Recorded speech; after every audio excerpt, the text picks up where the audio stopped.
అలా నేను శేషరావు మనకు అదృష్టం ఉండాలే కానీ ఏదైనా చేయొచ్చు అని చెప్పి నిరూపిస్తుంది ఇప్పుడు మన శంకర వరప్రసాద్. కారణం ఏంటంటే దాదాపు 300 కోట్ల క్లబ్లోకి ఇప్పుడు ఆ సినిమా వెళ్ళిపోయింది.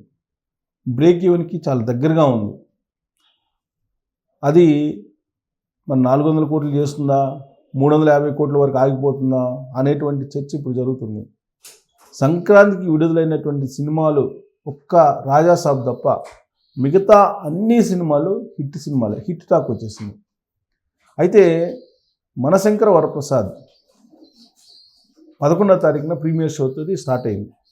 దాంతో మెగా హీరోలు ఉన్నటువంటి అభిమానులు, మెగా హీరోలకు ఉన్నటువంటి అభిమానులు కానీ, చిరంజీవి గారికి ప్రత్యేకంగా ఉన్నటువంటి అభిమానులు కానీ పెద్ద ఎత్తున ప్రచారం చేశారు.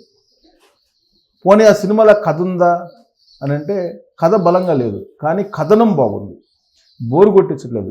మెగాస్టార్కి కావాల్సింది అదే అని చెప్పి ఫిక్స్ అయిపోయాడు డైరెక్టర్ అనిల్ రావిపూడి.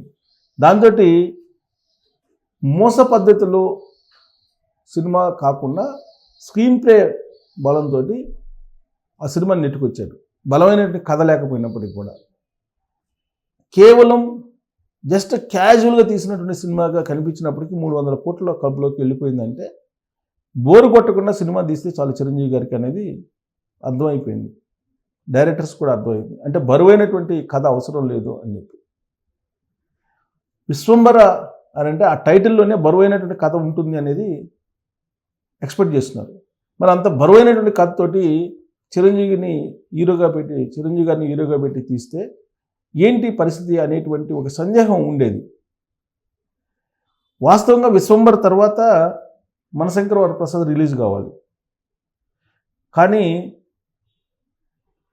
ఆలస్యంగా ఆడుతుంది. విశ్వంబర మనశంకర వరప్రసాద్ రిలీజ్ అయింది. కరెక్ట్గా ఇక్కడే నక్కతోక దొక్కారు చిరంజీవి గారు. కారణం ఏంటి? వరుసగా ఫ్లాపులతోటి అభిమానులు నిరాశపడిపోయారు. చిరంజీవి గారు కూడా ఒక రకంగా డైలమాలో పడిపోయారు. ఎలాంటి సినిమాలు తీస్తే పబ్లిక్కి రీచ్ అవుతాము అనేది అర్థం కానిటువంటి స్థితిలో ఉండిపోయారు. ఆయన ఒక జోనర్ అంటూ ఎంచుకోవడానికి కన్ఫ్యూజన్లో పడిపోయారు. అలాంటి సందర్భంలో ఒక కిక్ ఇచ్చారు, కిక్ లాంటి సినిమా ఇచ్చారు. ఎవరు? అనిల్ రావిపూడి చిరంజీవి గారికి. దాంతో ఇప్పుడు 300 కోట్ల రూపాయల బిజినెస్ జరిగిందని చెప్పి చెప్తున్నారు. మరి విశ్వంబర ఎలా ఉంటుందో సందేహపడేటువంటి వాళ్ళకి ఇప్పుడు ఒక బూస్టప్ ఇచ్చింది బిజినెస్ జరగడానికి. విశ్వంబర బిజినెస్ జరగడానికి ఈ మనశంకర వరప్రసాద్ ఒక రకంగా పునాది వేసింది. అందుకే విశ్వంబర మీద ఇంకో రకంగా చెప్పాలంటే కలెక్షన్స్ అటుంచితే, బిజినెస్ జరిగేటువంటి తీరు అటుంచితే, విశ్వంబర మీద ఎక్కువ హైప్స్ వినిపిస్తున్నాయి ఇప్పుడు టాలీవుడ్లో. ఎందుకంటే మనశంకర వరప్రసాద్ హిట్ అయింది కాబట్టి అదే స్పీడ్ తోటి అదే ఫ్లోలోని విశ్వంబర కూడా హిట్ అవుతుంది అనేటువంటి ఒక టాక్ తీసుకొచ్చిన ప్రయత్నం చిరంజీవి అమ్మాయిలు చేస్తూ ఉన్నారు. అదే కనుక విశ్వంబర ముందు రిలీజ్ చేయనట్టయితే దాని ఎఫెక్ట్ మనశంకర వరప్రసాద్ మీద పడి ఉండేది. కానీ మనశంకర వరప్రసాద్ ముందు రిలీజ్ అయింది కాబట్టి విశ్వంబరకి హైప్ క్రియేట్ అయింది. సరిగ్గా ఇక్కడే అదృష్టం చిరంజీవి గారికి కలిసి వచ్చిందని చెప్పి టాలీవుడ్లో అనేక మంది మాట్లాడుకుంటున్నారు. మరొక విషయం ఏంటంటే చిరంజీవి గారు కనుక ఇప్పుడు నారీ నారీ నడుమ మురారి సినిమా, లేదా అనగనగా ఒక రాజు, అలాగే భర్త మహాశైలకు, ఈ 3 సినిమాల్లో ఏదో ఒకటి ముందు రిలీజ్ అయ్యి తర్వాత మనశంకర వరప్రసాద్ రిలీజ్ అయినా కానీ ఇంత 300 కోట్ల క్లబ్లోకి రీచ్ అయ్యేది కాదు అనేది కూడా ఇంకొక లెక్కలో వేస్తున్నారు ఎవరు టాలీవుడ్లో ఉన్నట్టు. కారణం ఏంటంటే భర్త మహాశైలికి సినిమా కానీ, అంటే రవితేజ హీరో, అలాగే అనగనగా ఒక రాజు కానీ, లేదా నారీ నారీ నడుమ మురారి కానీ, అన్నీ ఫ్యామిలీ డ్రామా, ఎమోషనల్, లవ్, ఇదే మొత్తం సబ్జెక్ట్స్ అన్నీ. బరువైనటువంటి సబ్జెక్ట్ ఏ సినిమాకి లేదు. కాబట్టి చిరంజీవి గారి సినిమా 11వ తారీఖు ప్రీమియర్ షోతో రిలీజ్ అయింది కాబట్టి 12వ తారీఖు వచ్చేటప్పటికి హిట్ టాక్ చిరంజీవి అభిమానులుగా చాలా బలంగా తీసుకురాగలిగారు. అనిల్ రావిపూడి కూడా తన వ్యూహాత్మకంగా ఆ సినిమాని ప్రమోషన్లో బాగా పెంచుకుంటూ పోయారు. భర్త మహాశైలికి వచ్చేటప్పటికే పీక్లోకి వెళ్ళిపోయింది. భర్త మహాశైలి యాక్చువల్గా సినిమా బాగుంది, కానీ మెగాస్టార్ అనేటువంటి ఒక ఇమేజ్ ముందు రవితేజ కాగిపోయారని చెప్పచ్చు. అందుకే ఆ సినిమాకు సంబంధించిన కలెక్షన్స్ అనుకున్నంతగా హిట్ టాక్ వచ్చినప్పటికి కూడా రావట్లేదు కలెక్షన్స్.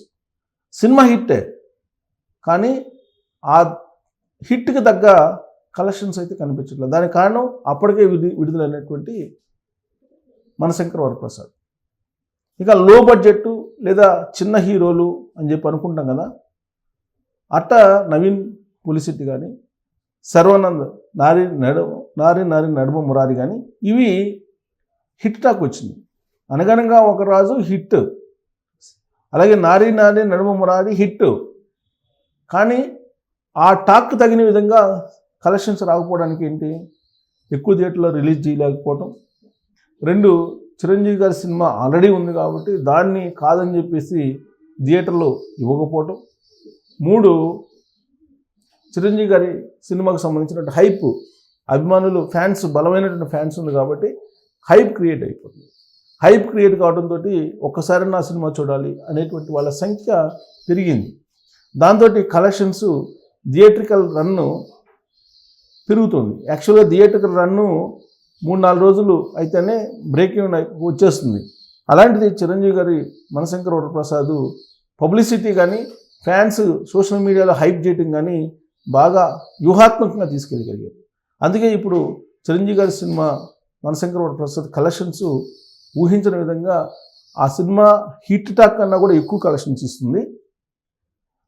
మిగతా సినిమాలు భర్త మహాశైలకు కానీ, నారి నడుమ మురారి కానీ, అనగనగా ఒక రోజు కానీ హిట్ టాక్ కంటే తక్కువ కలెక్షన్స్ ఇస్తున్నాయి. అలా అని చెప్పి వాటి షేర్ తక్కువ ఉందంటే వాటికి పెట్టినటువంటి పెట్టుబడి కంటే వాటి షేర్ ఎక్కువ ఉంది. ఆ కంపారిజన్ చేస్తే చిరంజీవి గారి సినిమాకి పెట్టుబడి పెట్టినటువంటి పెట్టుబడికి వచ్చినటువంటి షేర్కి, అలాగే మిగతా సినిమాలకి వచ్చినటువంటి షేర్కి పెట్టుబడికి ఈ లెక్క కనుక చూసుకుంటే చిరంజీవి గారి సినిమా కంటే వాటికి భర్త మహాశైలకి ఎక్కువ వచ్చిందని చెప్పి టాలీవుడ్లో లెక్కలు వేస్తూ ఉన్నారు. సో దీని అంతటికి థియేట్రికల్ రన్ అనేది ఏదైతే ఉందో ఈ థియేట్రికల్ రన్ మీద ఆధారపడి ఉంటుంది. సో చిరంజీవి గారికి బలమైనటువంటి ఫ్యాన్స్ ఉంది కాబట్టి థియేట్రికల్ రన్ కూడా ఎక్కువగా ఉండే అవకాశం ఉంది. కాకపోతే హిట్ టాక్ వాటికి వచ్చింది కాబట్టి యువత జన్ జీ మొత్తం కూడా క్రమేణా భర్త మహాశైలకు, నారి నడుమ మురారికి, అలాగే అనగనగా ఒక రాజుకి కన్వర్ట్ అవుతున్నారు. సో థియేట్రికల్ రన్ను ఎంత వస్తుంది చిరంజీవి గారి సినిమాకి అనేది ఇప్పుడు 300 కోట్ల క్లబ్ అయితే దాటిందని అంటున్నారు. సో యాక్చువల్గా 400 కోట్లు అనుకున్నారు, బట్ అది రీచ్ కావడం కష్టము. సో 300 కోట్ల క్లబ్ నుంచి దాటి ఎంతకి వెళ్తుంది, ఎంతకి వెళ్ళే అవకాశం ఉంది అనే దాని మీద మీరు కామెంట్ చేయొచ్చు. Thank you.